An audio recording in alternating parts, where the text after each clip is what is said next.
especially those that are mentioned, the Syrians, the Arcturians, the Pleiadians, and the others, are here to really help. This is just my own opinion. Mm-hmm. Well, we'd like to hear your opinion. We're at a real crisis.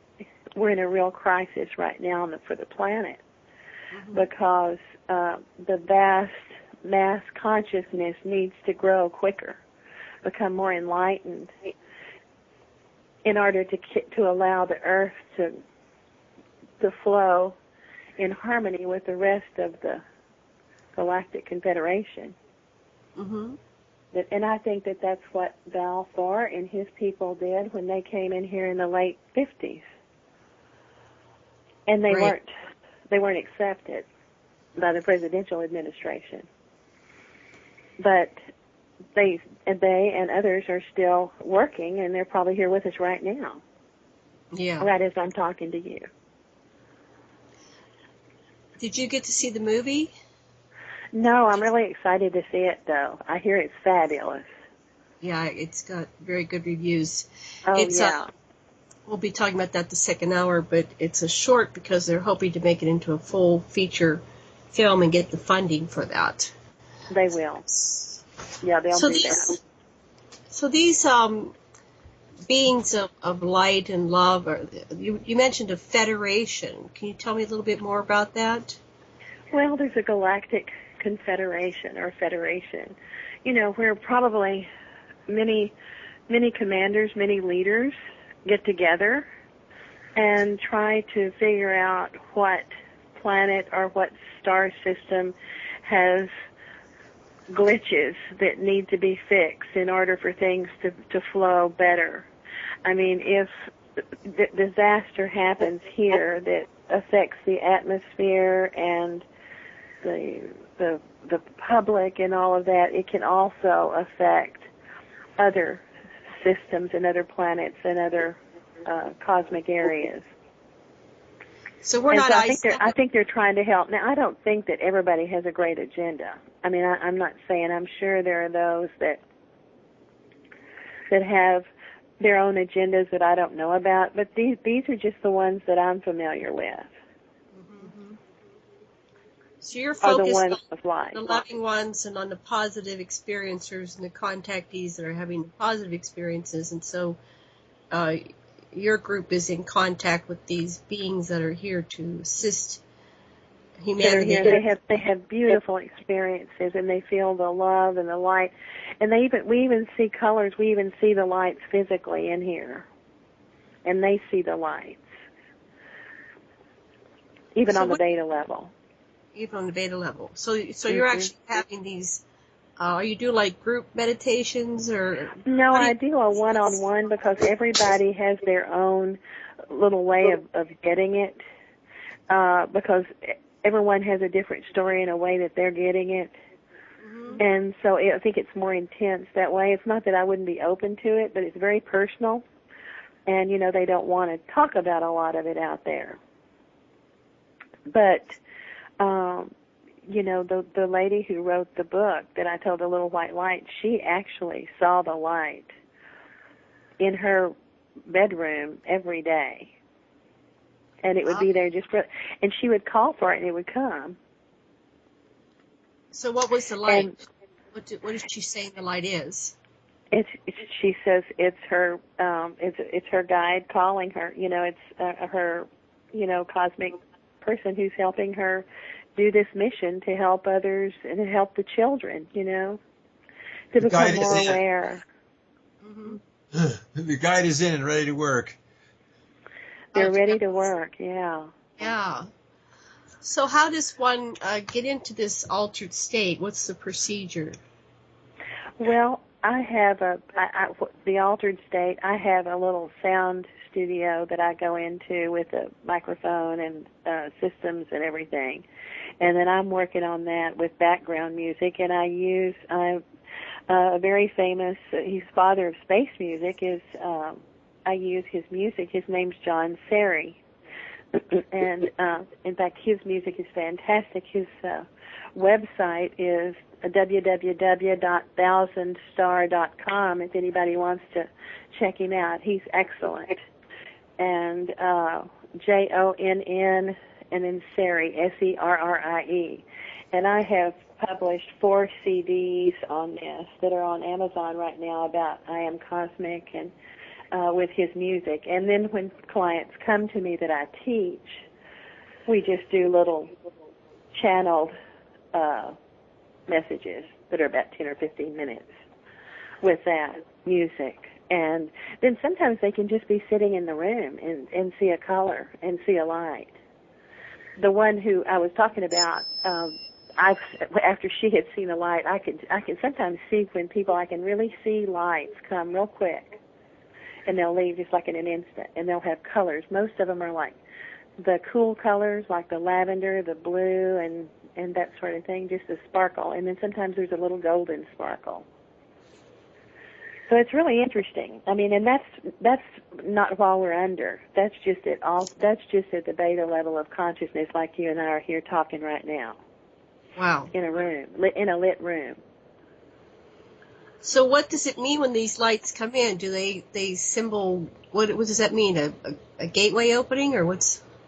I think, in my opinion, what I receive is that they're people, and we see them as little lights from our dimension of beingness, and they're really standing just like we're sitting, and they appear as a light, and we see that as them as a light. Mm-hmm. And they want me to receive that they are just like us, but they're in another dimension, and they can only be seen by us as a light in that way, at that moment, in that way. Are we like lights to them, or can they? Do that same thing happen the other way? I think it's stronger because their technology is so much stronger than ours. I think they can see us and be with us and see us in the physical performing and what we're doing. And I got a picture just last week that they could look into like a little vortex, like a little energy portal, and that they could tune in and see on what they kind of scan it, almost kind of like a sonogram thing looking at, only they would see us just as we are physically. And I think that's, in my opinion, that's what, whenever I was picking up on Val Thor and his people, that they were monitoring those and teaching those in that way, that they could do that. Wow. And others, too. Others out there. And the leaders of these people, of these fleets, are really, they go through the galaxies and go through the star systems and go to other worlds and experience wonderful things and, fight for causes galactically, and just like Star Trek or the whole thing. I mean, it's all very, they say one time, what somebody they said science fiction is really nonfiction. Oh, yeah. Yeah, it's a lot more fact and fiction and science fiction. Well, sometimes I think we've been bored. We're bored. Sometimes what? In Star Trek, the Borg, we've been Borged. Yeah. Oh, yeah, exactly. Yeah. Exactly. So you were saying you work with discarnates, those who were alive and they died and they went over to the other side. Have you ever communicated with any famous people that have died, like Robin Williams or Well, I did, as a matter of fact. I've had a lot of experiences. One was kind of strange. It was kind of funny, actually, and I had just come back. I had been living in Europe, and I had just come back from Italy, and this was around mid-'80s, and I was living in an apartment hotel because I was living half here and half there, and I had gotten up in the middle of the night to go to the restroom, and in the living room I could see there was a sliding glass door. It's kind of a high-rise, and I saw a figure over there. And it was just a shade, and of course this happens through my head, and I was being talked to, and I heard this voice within my head say, "Okay, honey, I'm sitting here. My name's Clark Gable, and you're going to help me." And I thought, my goodness, I must be tired. I thought, I'm just making this up. So I went in and left and came back. And I thought, everything's going through my mind. So I went to sleep, and about 2 days later, I get this call from this lady wanting a reading. And she said that she wanted some psychometry done. Now, that's where you hold objects and pick up information of vibration. And she had a box of articles, and I said, sure, and we scheduled an appointment. And so she came over and said, this is kind of an unusual box. She said, these are things of my aunt was Carol Lombard's secretary. Oh, my goodness. I said, oh, my gosh. She said, well, I don't know what I'm doing here, but I said, why don't you just pull the things out and just lay them around the floor? Mm-hmm. And about that time, there was this wind that just came through. And she said, what was that? And I said, oh, I'll tell you the story. And I still don't know what happened, why it happened, and told her, and she was shocked. And obviously he wanted to look at something and had her come over there and saw what he needed and set it up synchronistically. And I've had a lot of those in and out like that. Isn't that weird? Did you get any further communication from Clark? Well, it's funny, because, I thought he was a great actor, but, he was never one of my favorites. But in Dallas, I guess it was about a year later, there was a historical house that was over off of an area called Preston Hollow. And I was driving around, my husband and I were, and I said, look at this mansion. I said, this just looks so dilapidated, but it's just calling for me in some way. And he said, well, it's probably a historical site. They're not going to tear it down. And I said, well, let's go search around in it. And he said, no. And I said, yeah, let's go look in the windows. And so we did, and I started feeling some energies. And then I picked up from the realtor the history of it, and it's where he and Carol Lombard would vacation when they would come to Dallas with some people there. Can you imagine that? Wow, you have a Clark Gable connection. I wonder what it is.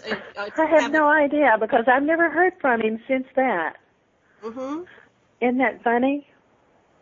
Wow. But I've had a lot of those. Well, tell us about some of the others that stand out in your mind. Let me see here. Well, one that everybody knows. Let me think. No, it doesn't have to be a famous person, just anything. Well, another was I was just laying in the bed, and I was watching the television, and Patsy Cline came and just said, they just sift through. She said, I'm Leanne Rimes is going to finish Blue. And she said, I've helped to make her a star. And that's it. That's it. You get a little messages. I mean, that's all. Some of them aren't stories. They just fly through. Uh-huh.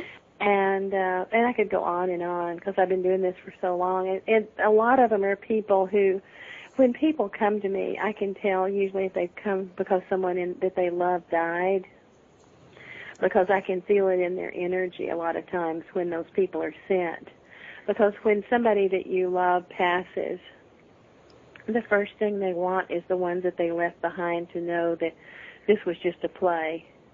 It's just like, Shakespeare, this is a beautiful theater, a gift theater that we have, and we're here temporarily and striving to understand what the permanence means. Right. And to learn how to be in the permanence of our choice that we want to create. And we can. We can all do that. So what do you do when someone is trying to contact you because their loved ones are, or how's it work? The loved one comes and you sense it from them first if they had someone that crossed, or vice versa? Yeah, we just start talking and I just say, and then they'll show me a picture and a message will come through, and then later a synchronicity will happen or an event will happen, and they'll call back and say, oh my goodness, what you said happened, and this, I can feel my mother here, or, her name came out 2 days later, or some kind of synchronistic happening to let them know and to validate